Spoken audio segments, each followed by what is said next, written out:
Good morning, class 5th. Today we are going to start your science chapter 2. Chapter name is food, health and hygiene.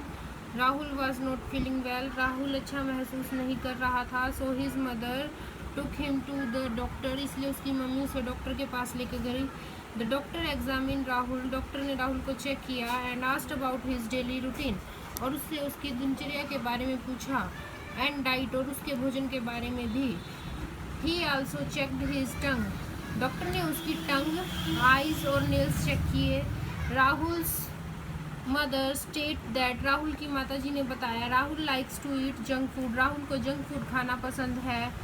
And watch cartoon shows और cartoon देखना. He sits near television as soon as he finish his homework.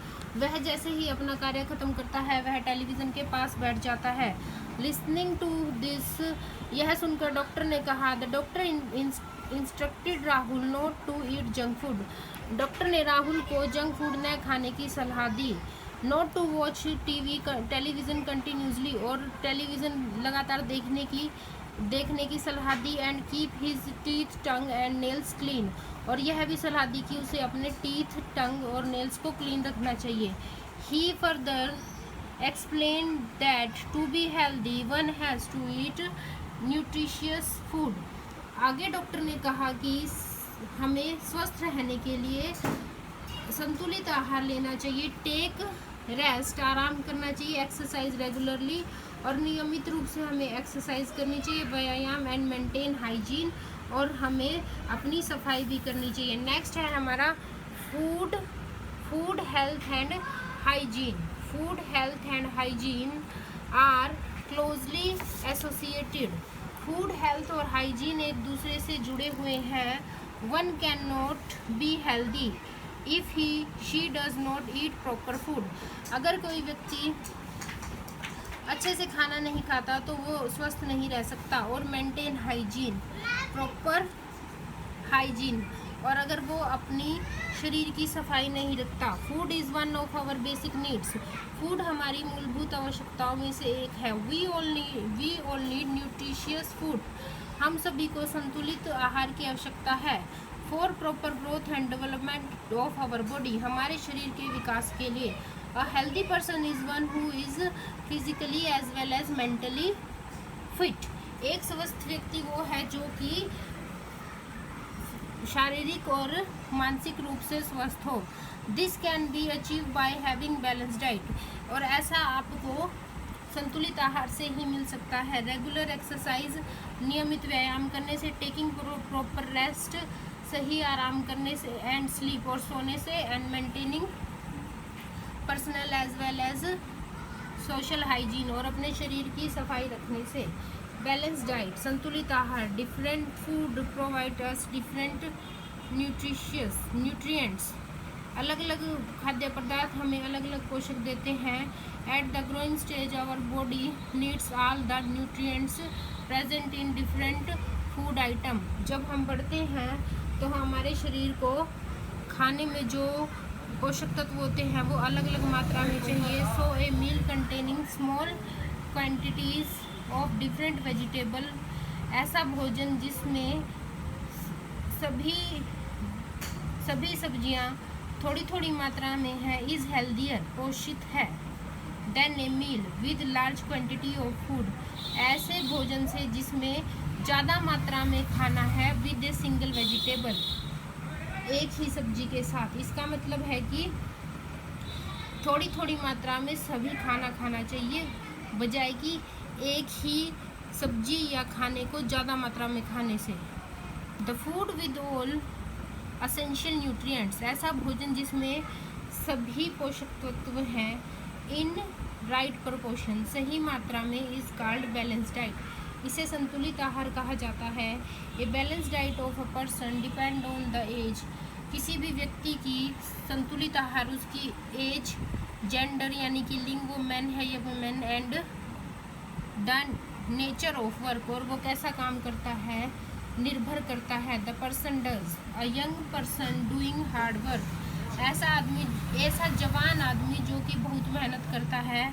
Needs more energy, उसे बहुत energy चाहिए.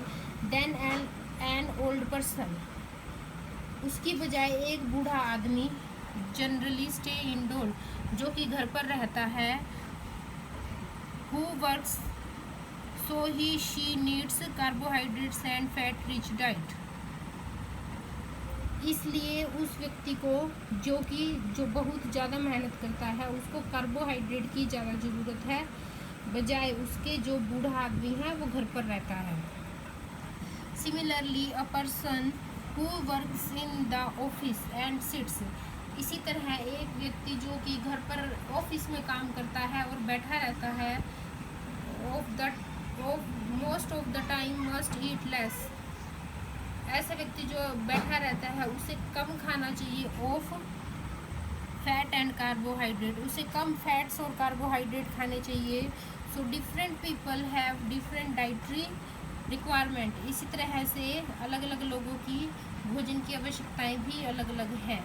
A typical balance diet for school children should include the following. अब उसने school के बच्चों को क्या क्या खाना चाहिए वो बताया है। राइस, चपाती, होल व्हीट ब्रेड, बच्चों को क्या क्या खाना चाहिए, चावल, चपाती, ब्रेड और मेज़, मक्का इन ईच मील, प्रत्येक खाने में। 3 सर्विंग ऑफ मिल्क, 3 बारी दूध पीना चाहिए, और इक्विवेलेंट अमाउंट ऑफ कर्ड, या फिर उसकी बराबर मात्रा में दही, चीज़ एंड अदर मिल्क प्रोडक्ट, या फिर पनीर या फिर दूध से बनी हुई दूसरी चीज़ें खानी चाहिए।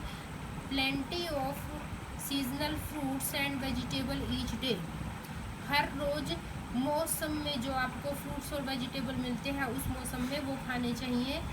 बीन्स, पीज, नट्स, एग्स, आपको फलियां, मटर, गिरी जैसे कि बादाम की गिरी, अखरोट की गिरी, एग्स, और small amount of fish and meat, और आपको फिश और मीट भी थोड़ी थोड़ी मात्रा में खाना चाहिए। A little fat, oil and butter, और थोड़ा बहुत आपको ऑयल और बटर भी खाना चाहिए। 6 to 8 glass of fresh drinking water, और इसके साथ साथ आपको 6 से 8 ग्लास पानी भी पीना चाहिए। नेक्स्ट है हमारा न्यूट्रिएंट्स इन बैलेंस डाइट। अब बैलेंस डाइट में कौन कौन से न्यूट्रिएंट्स होते हैं। Our body needs special substance called nutrients, हमारे शरीर को बहुत जरूरी पोषक तत्वों की आवश्यकता होती है, इन्हें न्यूट्रिएंट्स कहते हैं, पोषक तत्व कहते हैं। That are present in the food we eat, ये सभी हमें भोजन से मिलते हैं जो हम खाते हैं। देयर आर 5 असेंशियल न्यूट्रिएंट्स, और अब यहाँ पर 5 जरूरी न्यूट्रिएंट्स पोषक तत्व हैं required for the proper growth and development of our body, जिससे कि हमारे शरीर का अच्छे से विकास हो सके। सबसे पहला है हमारा कार्बोहाइड्रेट। तो carbohydrate gives us energy to work, carbohydrate से हमें काम करने के लिए ऊर्जा मिलती है। They are present as sugar and starch in our food, ये हमारे भोजन में शुगर मीठे के रूप में या फिर स्टार्च के रूप में होते हैं। Food with sugar are generally sweet in taste, ऐसा भोजन जिसमें शुगर होती है वो मीठे होते हैं, जैसे कि फ्रूट्स आप खाते हैं वो मीठे होते हैं। इसी तरह हमारे चपाती में भी क्या होती है, स्टार्च होती है। Food item like bread, potato, rice and serial यानी कि अनाज कंटेन स्टार्च, इसमें भी स्टार्च होती है। Carbohydrate can be stored by the body, carbohydrate को हमारा शरीर इकट्ठा कर लेता है। इफ इटन इन एक्सेस, अगर हम उसे ज़्यादा खाएंगे, it is stored in the form of fat, यह वसा के रूप में बदल जाता है। देखिए वो क्या कहना चाहता है, too much carbohydrate in the diet में काज ओबेसिटी, अगर आप ज़्यादा कार्बोहाइड्रेट लेते हैं तो ओबेसिटी मतलब आपको मोटापा भी हो सकता है। तो आज के लिए हम इतना ही पढ़ेंगे। अब मैं आपको लेकर चलती हूँ क्वेश्चन आंसर की तरफ। क्वेश्चन आंसर है हमारे, ये देखिए आपको। फर्स्ट क्वेश्चन है, name the 5 main component of food, food के जो 5 पोषक तत्व आवश्यक तत्व हैं वो बताने हैं आपको। तो पहला है हमारा, आपको लिखना है first carbohydrate, next protein, fats, vitamins and minerals, roughage. कौन कौन से हैं?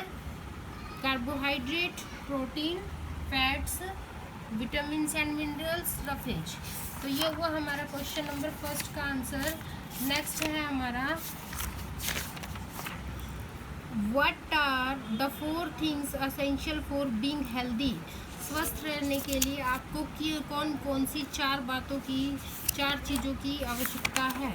तो इसका आंसर है, to be healthy one has to eat nutritious food, take rest, exercise regularly and maintain hygiene. तो ये सेकंड का आंसर है। नेक्स्ट क्वेश्चन है हमारा third, what do you understand by a balance diet. आप बैलेंस डाइट से क्या समझते हैं? इसका आंसर है, ये देखिए यहाँ से, the food with all essential nutrients in right proportion is called a balance diet. तो ये हुआ हमारा क्वेश्चन नंबर 3। उसके बाद हम चलते हैं क्वेश्चन नंबर 4 पे, what are the main sources of carbohydrate. आपको कार्बोहाइड्रेट किससे मिलती है? तो इसका आंसर है, ये देखिए यहाँ पर, ये क्वेश्चन नंबर 4 का आंसर है, food item like bread, potatoes, rice and cereals are contain starch. आप चाहे तो स्टार्च भी लिख सकते हैं और कार्बोहाइड्रेट भी लिख सकते हैं। तो ये हुआ हमारा क्वेश्चन नंबर 4 का आंसर। ये देखिए मैं आपको बता देती हूँ क्वेश्चन नंबर 1 का answer, carbohydrate, protein, fats, vitamins and roughage. ये हुआ आपका 1 का answer. To be healthy one have to eat nutritious food, take rest, exercise regularly and maintain hygiene. ये आपका सेकंड का answer. The food with all the essential nutrients in right proportion is called a balance diet. ये है आपका third का answer. और ये है आपका, food item like bread, potatoes, rice and cereals contain starch. Starch की जगह आप कार्बोहाइड्रेट्स भी लिख सकते हैं। ये हुआ आपका 4th का आंसर। तो अब आपका जो होमवर्क है, आपको ये लेसन यहाँ तक पढ़ना है, फैट तक, और उसके बाद आपको first, second, third, fourth question लिखकर लर्न करना है। Okay, bye.